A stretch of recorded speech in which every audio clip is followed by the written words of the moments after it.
Teman-teman sekalian, dulu gue orang yang gak aware tentang budgeting. Jadi ketika gue gajian nih, misal 5 juta setiap bulannya, ya udah mengalir begitu aja. Misalkan gue ada kebutuhan fixed cost, ya udah gue keluarin. Misalkan gue ada kebutuhan entertainment, ya udah gue keluarin.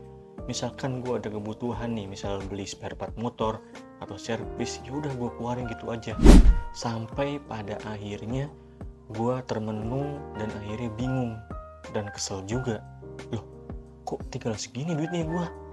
Tiba-tiba gue ada pengeluaran, misalkan gue sakit, gue kecelakaan, atau orang terdekat gue ada yang sakit dan ada yang kecelakaan, otomatis gue harus spending dong ke arah tersebut. Itulah fungsinya budgeting, untuk menata secara sistematis pengeluaran dan pemasukan kita yang dialokasikan untuk kemana-kemananya, teman-teman. Nah, kali ini gue akan sedikit sharing tentang tips praktis budgeting, teman-teman. Yuk kita bahas.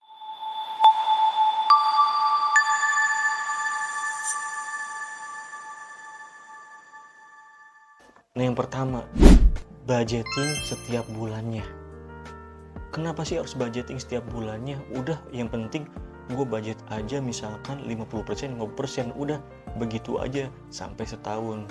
Gak bisa gitu, bro. Nah, karena kenapa? Karena setiap bulannya pasti pengeluaran dan pemasukan berbeda-beda. Misalkan lu ada side hustle atau lu sebagai karyawan tetap tapi lu jadi freelance juga, kan itu penghasilan setiap bulannya bisa jadi berbeda-beda, teman-teman. Dan juga pengeluarannya bisa jadi berbeda-beda. Nah, makanya harus dibudget setiap bulannya. Sekarang secara sederhananya, lu misal di awal bulan lu gajian, nah lu lihat kalender, lu duduk, nah lu siapin laptop, buka file Excel, nah lu tinggal mencatat tuh dari setiap tanggal itu atau di bulan tersebut ada pengeluaran apa aja sih. Misalkan, oh ternyata di bulan itu gue harus perpanjang STNK motor. Misalkan, oh di bulan itu, oh ternyata gue harus bayar tahunan kosan. Dan ternyata di tiap bulan itu misalkan, oh gue harus bayar sekolah anak, ternyata udah masuk TK, ternyata udah masuk SD, atau ternyata gue harus bayar untuk renovasi rumah karena setiap 5 tahun gue harus renovasi rumah, ternyata itu udah di tahun kelima. Nah, itu kan teman-teman pasti setiap bulannya pengeluaran itu akan berbeda-beda tergantung dari masing-masing kita setiap bulannya atau pada saat bulan itu pengeluaran itu apa aja sih dan dalam momen apa aja. Nah, itu harus dibaca setiap bulannya dan dialokasikan untuk hal-hal tersebut agar konsisten dan sistematis pengalokasiannya, teman-teman. Lalu yang kedua, sepakat terhadap diri sendiri, atau misalkan lu udah berkeluarga, sepakat suami istri. Nah, ini gue bahas keduanya. Sepakat terhadap diri sendiri, misalkan lu udah menentukan nih dalam setiap bulannya, pokoknya pos-posnya yang gue alokasiin atau gue budgeting, misalkan 50% fixed cost itu biaya reguler dan gak bisa diganggu-gugat. 30%-nya misalkan ini tabungan lo, dan 20%-nya nah ini lu bayar sedekah atau berbagi misalkan. Nah, ini lu sepakat terhadap diri lu dan sampai beberapa tahun kemudian lu sepakat untuk pengalokasian dan presentase ini. Lalu kondisi udah gak single atau suami istri misalnya. Nah, ini pasti ada fenomena yang dimana ada keuangan itu dipegang oleh istri, ada keuangannya itu dipegang oleh suami, dan ada juga keuangannya itu dipegang bareng-bareng. Maksudnya ya bareng-bareng punya gaji, ya akhirnya sepakat alokasi kosnya itu dibagi dua. Misalkan istrinya ini menanggung biaya listrik, biaya air, dan biaya rumah tangga. Terus suaminya menanggung biaya cicilan, biaya sekolah anak. Nah, ini kan pengalokasiannya dibagi dua nih, teman-teman. Nah, ini harus disepakati dan komitmen, terus disiplin. Karena apa? Banyak fenomena yang dimana keluarga itu ribut, bahkan bertengkar keras karena keuangan itu sendiri tidak terkontrol dan tidak komitmen, budgetingnya itu berapa. Akhirnya apa? Terjadilah perceraian karena masalah keuangan. Nah, ini butuh komitmen dan kesadaran dari suami dan istri tersebut. Ini untuk apa sih sebenarnya komitmen ini? Tentu budgeting ini untuk mengarahkan keuangannya agar lebih sehat dan tertata, dan akhirnya tahu setiap bulannya kondisi keuangannya itu gimana sih antara pemasukan dan pengeluarannya setiap bulannya, secara sederhana seperti itu. Karena ketika tidak terjadinya komitmen dan kesepakatan dari suami istri, ya ini akhirnya tidak adanya evaluasi dan rekomendasi terhadap pengeluaran dan pemasukan yang sudah dijalankan setiap bulannya. Lalu yang ketiga, financial planning atau buat rencana keuangan, teman-teman.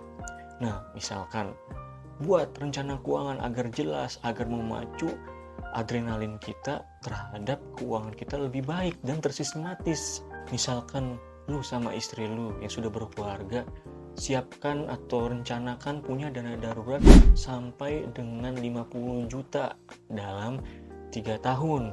Nah, lu coba itu rencanakan dan skemakan setiap bulannya itu berapa, dalam 3 tahun itu berapa dari penghasilan lu berdua, misalkan kayak gitu. Lalu yang kedua, tabungan beli mobil. Nah, misalkan lu suami istri pengen beli mobil karena kebutuhan, anak lu udah banyak dan lu butuh entertainment buat keluarga lu, untuk jalan-jalan buat mereka kemana. Nah, ini diskemakan, lu pengen beli mobil itu kapan dan dalam jangka berapa tahun. Nah, gue saranin jangan langsung terpikirkan hal-hal yang instan. Misalkan lu terpikirkan untuk menyicil, karena kita tahu nih, misalkan DP mobil sekarang tuh udah murah banget, ada yang 1 juta, ada yang 2 juta udah approve. Tapi kan dari angka 1 juta, 2 juta ini lu lihat coba tenornya sampai berapa tahun.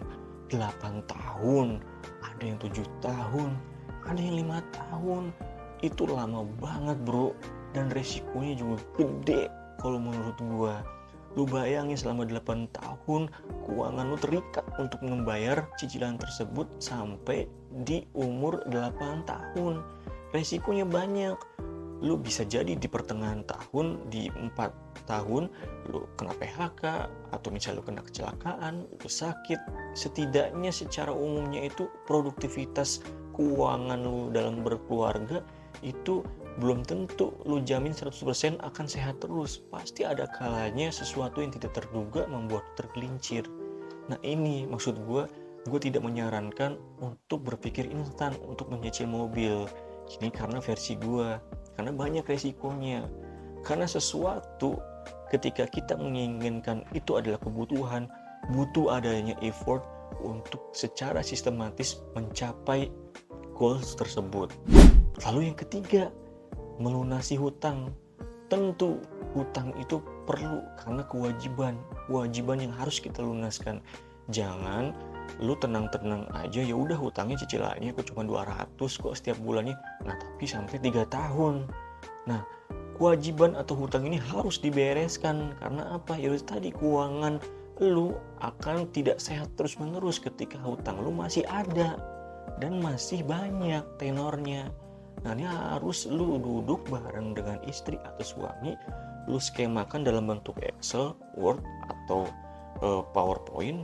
Nah, lu skemakan tuh dalam berapa tahun lu dan istri lu bisa melunasi hutang tersebut. Nah, karena apa? Karena nama hutang harus diskemakan dan dipercepat untuk dilunasi. Yang tadi, fleksibilitas keuangan lu akan terganggu, teman-teman. Lalu yang keempat, skala prioritas. Nah, ini teman-teman banyak yang kurang konsisten dan aware terhadap skala prioritas budgeting atau keuangan secara internal itu seperti apa. Ini gue sedikit sharing buat teman-teman, diri gue pribadi skala prioritasnya itu apa sih dalam hal finansial internal gue. Yang pertama, berbagi dan sedekah. Nah, berbagi dan sedekah ini perlu karena bagi gue pribadi ini adalah investasi spiritual yang mana tidak bisa dijelaskan logika, tapi betul-betul terjadi dan fenomena yang sudah terjadi di berbagai kalangan di masyarakat.